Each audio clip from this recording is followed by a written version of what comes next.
Hello everyone, welcome to simple food and recipe. मैं रानी लता। आज मैं बनाने जा रही हूँ गुड़ बेसन के सेल। तो उसके लिए मैंने लिया है 3 कप बेसन। ये मैंने 3 कप बेसन ले लिया है और उसी कप से मैं 3 कप गुड़ ले रही हूँ। 50 ग्राम बटर और हाफ कप रिफाइंड ऑयल।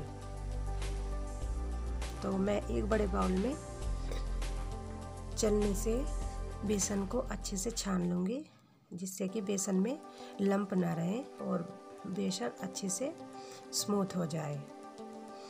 और मैंने उधर एक लो फ्लेम पर कटोरी में घी को मेल्ट होने दिया है रिफाइंड ऑयल के साथ। तो अब ये मेल्ट हो गया है, तो मैंने 1 कप घी अलग रखा है और जो बचा हुआ है वो मैं बाद में यूज़ करूँगी। फर्स्ट मैं 1 कप जो मैं घी ले रही हूँ उसको मैं बेसन में मिला लूँगी। इस तरह से मैं बेसन में 3 कप बेसन में 1 कप घी डाल लूँगी और हाथ पे घी लगा के इस तरह से मिला रहूँगी। मैं इस तरह से मिला रही हूँ। ये मेरा घी और बेसन इस तरह से मिल गया है। तो अब मैं 1 कप पानी लूँगी। इसके लिए मैं अब 1 कप हल्का गुनगुना पानी लूँगी और ये इस तरह से मिलाती जाऊँगी। और मैं इस तरह से मिलाती जा रही हूँ। मिलाने के बाद 1 कप मेरा पानी लग गया है पूरा। तो ये इस तरह से मेरा डो काफ़ी पतला हो गया है। तो अब मैं फिर एक हाथ पे थोड़ी चिकनाई लूँगी, यानी कि थोड़ा घी डाल के। अब मैंने हाथ में फिर से घी डाला है, ये लगाया है। तो मैं हल्का सा इसके ऊपर डाल के और एक सॉफ्ट डो तैयार कर लूँगी। ये मैंने एक सॉफ्ट डो तैयार कर लिया। सेल तोड़ने के लिए, यानी कि सेल बनाने के लिए जो मैंने मशीन ली है उसमें मैं हाथ पे भी नहीं चिपक रहा है ये डो। मैंने मशीन ली है सेल तोड़ने वाली, उसमें मैंने घी लगा लिया है और ये मोटे सेल वाली जाली ली है, इस पे भी मैं घी लगा लूँगी अच्छे से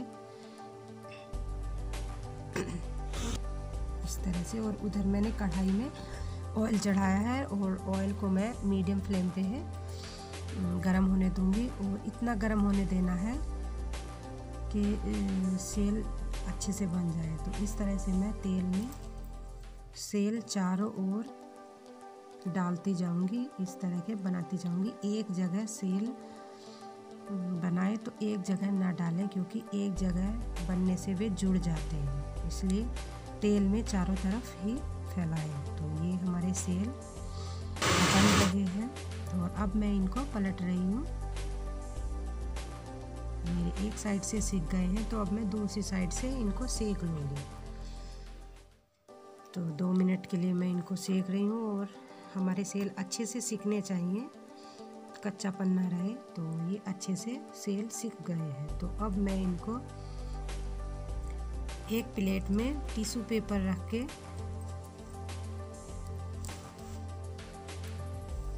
टिश्यू पेपर पे उतार लूँगी, क्योंकि टिश्यू पेपर तेल को सोख लेता है। इस तरह से ही मैं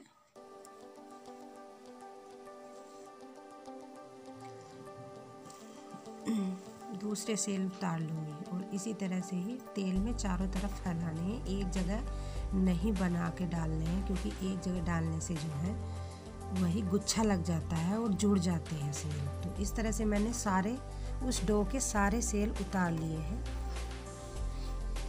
ये मैंने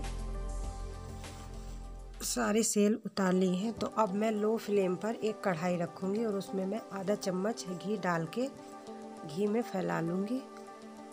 घी फैलाने के बाद उसमें मैंने जो 3 कप गुड़ लिया है उसको पिघलने दूँगी। इस तरह से लो फ्लेम में रखें और लो फ्लेम पर गुड़ को धीरे धीरे चलाते रहिए। गुड़ को फ्री ना छोड़ें, इस तरह से चम्मच की मदद से चलाते रहें और गुड़ धीरे धीरे मेल्ट होने लगेगा। इस तरह से गुड़ मेल्ट हो रहा है, यानी कि पिघल रहा है। और गुड़ को हमें पिघलाना ही है, पकाना नहीं है। जब गुड़ पूरी तरह से पिघल जाए तब हमें उसमें सेल डालने हैं। फ़िलहाल अभी तो मैं गुड़ को पिघला रही हूँ। इस तरह से अभी हमारा गुड़ ठीक से नहीं पिघला है, तो अब मैं इसमें थोड़ा सा जो मेरे पास बचा हुआ घी था, मैं उस घी को गुड़ में मिला लूँगी। यानी कि इस तरह से वो मैं सारा घी मिला के और गुड़ को घी में मिक्स कर दूँगी। इस तरह से मैंने घी को मिक्स कर दिया है गुड़ में।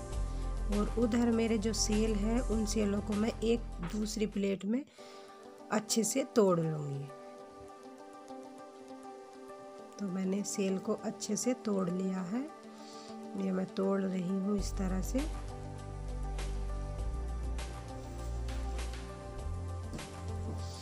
ये मैं सेल को तोड़ रही हूँ अच्छे से। मैं सारे सेल तोड़ लूँगी। और अब हमारा गुड़ अच्छे से पिघल गया है, तो अब हमें इसको और नहीं पकाना। अब हमें इसमें सेल डालने हैं और थोड़े थोड़े करके सेल डालने हैं। इस तरह से मैं थोड़े थोड़े डालती जाऊंगी सेल और गुड़ में मिलाती जाऊंगी।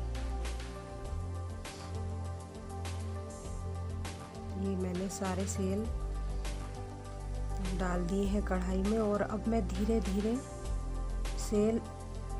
सेलों को और गुड़ को मिलाती जाऊंगी।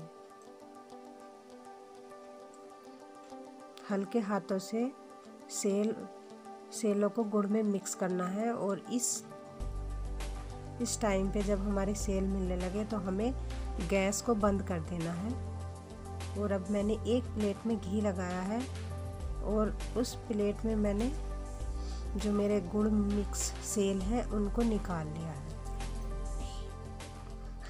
और हाथ पे मैंने फिर से चिकनाई ली है और दूसरी प्लेट में मैंने सेलों को फैला दिया है इस तरह से, जिससे कि सेल हमारे जुड़े ना और जुड़कर ये टूटे ना। तो इस तरह से मैंने फैला दिया है। और 2 मिनट रेस्ट के बाद मैं फिर इनको इकट्ठा कर लूँगी एक प्लेट में।